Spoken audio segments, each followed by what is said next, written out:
मॅट्रिक्सचा जो exit poll आहे त्यामध्ये एनडीएला 147 ते 171 जागा मिळताना दाखवलंय, तर महागठबंधनला 90 ते 60 जागा मिळताना दाखवलंय. इतर पक्षांना 6 ते 12 जागा, म्हणजे इथे एनडीएला स्पष्ट बहुमत मिळताना दिसतंय. चाणक्यच्या एक्झिट पोलनुसार एनडीएला 130 ते 138 जागा मिळताना दाखवलंय, तर 110 ते 108 जागा या एमजीबीला मिळताना दिसतात.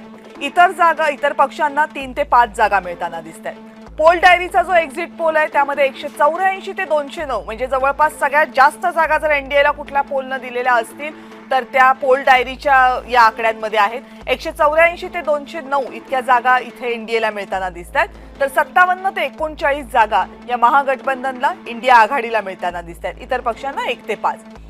प्रजाचा जो पोल आलेला आहे त्यामध्ये 186 जागा, इथे कुठली रेंज देण्यात आलेली नाहीये, पण 186 जागा एनडीएच्या खात्यात जाताना दिसतात. 50 जागा महागठबंधन इंडिया आघाडीच्या खात्यात जाताना दिसतात. इतर पक्षांना 7 जागा मिळताना दिसतात.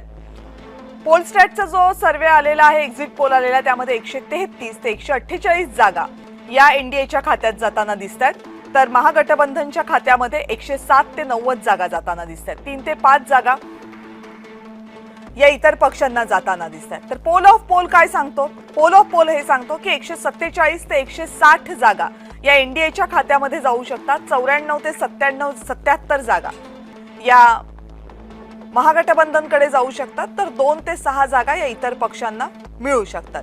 243 जागांसाठीची ही निवडणूक आहे, त्यामुळे या निवडणुकीमध्ये कोण बाजी मारणार हे आता काही तासांमध्येच कळेल.